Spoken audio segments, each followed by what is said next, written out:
Cordial saludo, mi nombre es Yairi Yaneco Goyo López. A continuación les voy a socializar la actividad número uno, que entiende por efecto determinista y efecto estocástico. Tres ejemplos de cada tipo de efecto. El efecto determinista es una respuesta biológica que varía de acuerdo a la gravedad atribuida en el individuo expuesto a la radiación. Bueno, ¿qué quiere decir eso? Que este efecto tiene un umbral de dosis y no se observa por cierto nivel de dosis, pero a medida que la dosis aumenta, aumenta la gravedad del efecto. Tres ejemplos de esto tenemos el primero, que puede ser la infertilidad o esterilidad masculina. ¿Por qué se da esto? Porque la radiación, la exposición a la radiación puede puede dañar las células reproductivas en los testículos del hombre. El segundo ejemplo tenemos daños oculares. ¿Por qué se produce esto? Porque la exposición a la radiación, la persona que está expuesta está propensa a sufrir estos daños oculares, como regularmente son las cataratas y las opacaciones cristalinas y en casos extremos la pérdida de la vista. Escuché anteriormente que los profesionales de la salud que trabajan con radiación en un lapso de tiempo de 15 a 18 años son los que están más propensos a sufrir cataratas. En el ejemplo número 3, cuando se hablan de daño de las células sanguíneas, esto se da por la exposición a altas dosis de radiación, como puede ocurrir en un accidente nuclear. Esto puede destruir las células sanguíneas, dañando la médula y en casos extremos causando la muerte. Bueno, el efecto estocástico, al contrario del efecto determinista, no contiene un umbral de dosis exacta y se activa produciendo el efecto con la menor dosis de radiación. La exposición a esta, bueno, y de estos ejemplos podemos tener estos tres que son eh, cáncer, leucemia, mutaciones genéticas o en el ADN. La exposición a dosis bajas o moderadas de radiación puede aumentar el riesgo de desarrollar cáncer a futuro. El segundo ejemplo que tenemos que la exposición a las dosis bajas de radiación puede causar mutaciones en el ADN que pueden transmitirse de generación en generación. Esto aumenta el riesgo de trastornos genéticos. Y la exposición crónica a radiación, como la radiación natural, aumenta el riesgo de desarrollar leucemia. Gracias. Cordial saludo, mi nombre es Lady Carolina Guita Bedoya, soy estudiante de la Tecnología, Radiología y Imágenes Diagnósticas de la UNAD. Hoy voy a elaborar la actividad 3, fase 4 del curso de Radiobiología y Radioprotección, la cual nos pide que elaboremos un cuadro que contenga la composición en porcentajes atómicas molecular del cuerpo humano. Comenzamos con la composición atómica, encontramos estos elementos, el oxígeno, el cual tiene un 0,65% de peso corporal y es el elemento más abundante en el cuerpo humano. Seguimos con el carbono, que tiene un 0,18% de peso corporal y es el segundo elemento más abundante en el cuerpo humano. Tenemos el hidrógeno, que tiene un 9,5% de peso corporal y es el tercer elemento más abundante en el cuerpo humano. Tenemos el nitrógeno con 3,3% de peso corporal, siendo el cuarto elemento más abundante en el cuerpo humano. El calcio es un elemento mineral con peso corporal de 1,5%. De ese porcentaje, el 99% se encuentra en los huesos y los dientes, mientras que el resto de porcentajes se encuentra en la sangre y los tejidos. Seguimos con el fósforo, el cual tiene un peso corporal de 1% en el cuerpo humano. Es un mineral esencial para las células de nuestro cuerpo.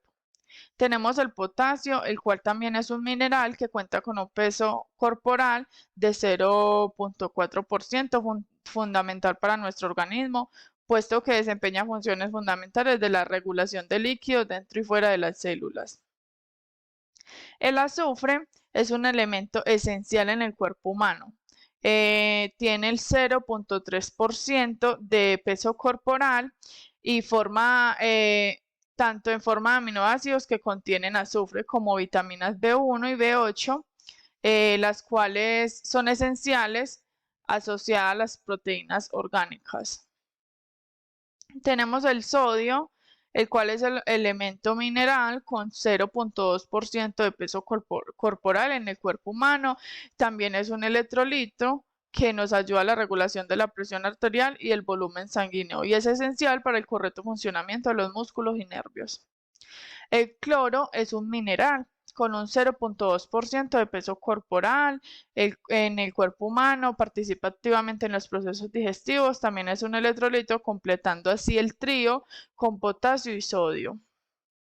Por último tenemos el magnesio, que también es un mineral. Con un 0,1% de peso corporal, este interviene en el mantenimiento de dientes, corazón y huesos sanos, se involucra en el metabolismo energético, activando enzimas que liberan glucosa. Seguimos con la composición molecular en porcentajes. En las moléculas en el cuerpo tenemos principalmente el agua. Tenemos el agua con un 65% de peso corporal, el cual es el porcentaje más alto en nuestro cuerpo. Dependiendo la etapa de la vida. Si es un recién nacido, el porcentaje es de 70% y 80%. A partir de un año baja entre el 60% y el 70%. En los adultos el porcentaje es de 50% y 65%. Y en los ancianos es menos del 50% de media. Tenemos las proteínas, el cual el porcentaje de proteínas en el cuerpo humano son aproximadamente 17% del peso corporal. Si una persona, digamos, si una persona pesa 70 kilogramos, entonces 13 kilogramos están compuestos por proteínas. Tenemos los lípidos, que son las grasas. El porcentaje de grasas en el cuerpo es aproximadamente el 13% del peso corporal. O sea, si una persona pesa 65 kilogramos, entonces 9 kilogramos están compuestos por lípidos. Tenemos la hidroxilapatita. Este tiene un porcentaje de 60 y 70% y es un mineral compuesto por fosfato de calcio que da rigidez y resistencia a los tejidos duros del cuerpo, los cuales son los dientes y los huesos. Tenemos los carbohidratos.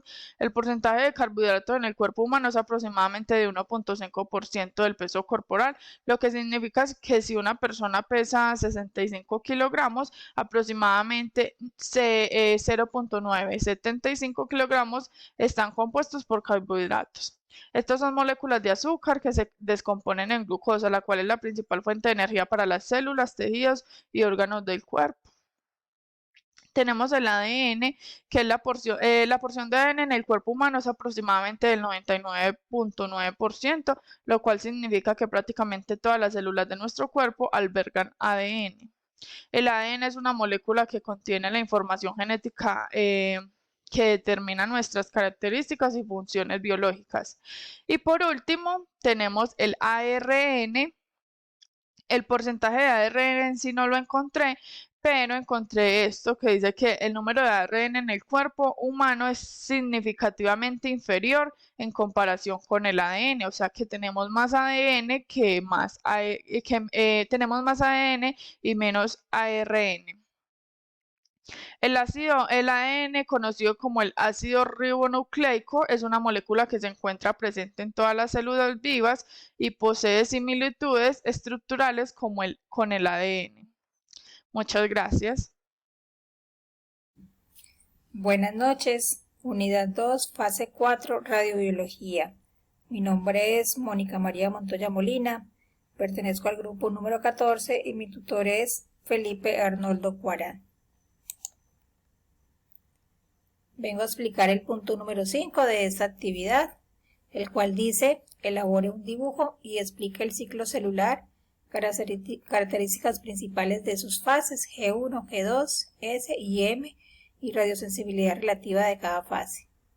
El ciclo celular, las células muestran distinta sensibilidad dependiendo de la etapa del ciclo de división celular en la que se encuentra en el momento de la irradiación. En general, se ha observado que las fases más radiosensibles son G1 y M, que es la mitosis. Por el contrario, la fase S, que es la síntesis del ADN, se comporta como una fase más radioresistente. Radiosensibilizadores. Los efectos determinantes se producen por la muerte de un número elevado de células de un tejido u órgano. La gravedad de efecto aumenta con la dosis de radiación. Existe una dosis umbral para que ocurra el efecto. Ocurren tras exposición a dosis relativa altas de radiación. Tenemos la fase G1, que esta es la primera fase del ciclo celular en la que se empieza el crecimiento. celular con síntesis de proteínas y del ARN, en el periodo que transcurre entre el fin de una mitosis y el inicio de la síntesis de ADN.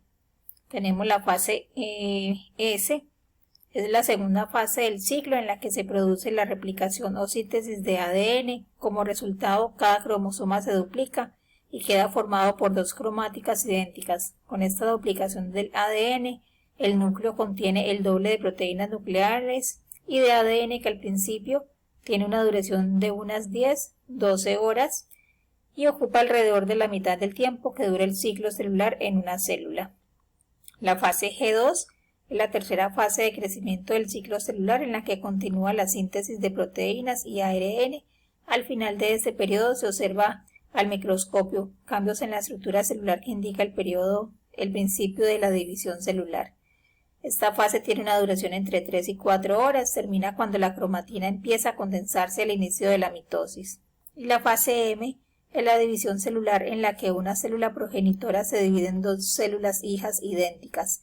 Esta fase incluye la mitosis y a su vez dividida en profase, metafase, anafase, telofase y la citoquinesis, que se inicia ya en el anafase mitótico, con la formación del surco de segmentación. Si el ciclo completo dura 24 horas, la fase M duraría alrededor de 30 minutos. Tenemos acá nuestra imagen del ciclo celular. El ciclo celular es el conjunto de sucesos ordenados que permiten a una célula eucariota crecer, acumular materiales nutritivos, además duplicar su contenido, así como dividirse en dos células hijas. El ciclo celular se divide en dos fases generadas, que son la interfase, que es esta, y la fase M, que sería la mitosis. La fase M está compuesta por la mitosis y la citoquinesis. Mitosis, citoquinesis. La interfase está dividida en tres etapas. La primera etapa recibe el nombre de G1. La G1 es el crecimiento celular. Comienza a desaparecer el núcleo, la condensación del material genético. La fase S es la segunda etapa de la interfase, y es cuando la célula copia su ADN en preparación para la división celular. La tercera etapa recibe el nombre de G2. Tenemos acá. Este es el periodo en el que la célula se prepara para su división nuclear. En este momento se sintetiza la proteína que produce microtúbulos para la división celular. Cuando vemos cómo avanza el ciclo celular, vemos que va en orden de las manecillas del reloj. Podemos ver que va así, en este orden. La fase M implica los dos procesos principales llamados mitosis y citoquinesis. La mitosis corresponde a la división celular, que produce núcleos como cromosoma idénticos a los del núcleo parenteral. Inicia al final de la G2, mientras que la citoquinesis generalmente empieza antes de que la mitosis termine y corresponde a la división del citoplasma celular para formar, ahora sí, dos células hijas. Tenemos acá, recordemos que siempre que copiemos algo de un autor debemos referenciarlo. Muchas gracias. Bueno, la actividad número 7 dice: justifique la siguiente afirmación. La concentración de oxígeno, edad, y recuperación celular son factores biológicos que afectan la radiosensibilidad. Bueno, la concentración de oxígeno, yo lo desglosé de estas tres formas: la concentración de oxígeno, la edad y la recuperación celular. Entonces, la concentración de oxígeno es un factor biológico que afecta la radiosensibilidad porque se produce un efecto el efecto del oxígeno, es decir, que cuando hay oxígeno presente, la radiación causa un daño biológico más efectivo debido a la mayor producción de estas especies radiactivas de oxígenos que dañan la estructura celular y el material genético. En la edad también es un factor biológico que afecta la radiosensibilidad, pero la edad Bueno, la edad tiene responde a diferentes formas de radiación. O sea, ejemplo, no es lo mismo comparar un adulto de edad avanzada a un joven o a un niño. Por ejemplo, los tejidos en crecimiento como el de los niños y el de los jóvenes son más radiosensibles debido a su metabolismo y a la tasa de división celular. Y en las personas de la edad avanzada los tejidos pueden mostrar menos radiosensibilidad debido a una menor tasa de, una menor tasa de división celular. En la recuperación celular, si las células pueden reparar el daño causado por la radiación con eficacia, serán menos sensibles a la terapia de radiación. Las células tienen una capacidad limitada de recuperación y serán más radiosensibles. Cordial saludo y vamos a hablar sobre la actividad 9, en que consiste el síndrome de reacción aguda. Describe la secuencia del evento ocurrido en función de su manifestación clínica. Bueno, es una enfermedad grave causada por la exposición a dosis altas de ciertos tipos de radiación, habitualmente durante un tiempo corto.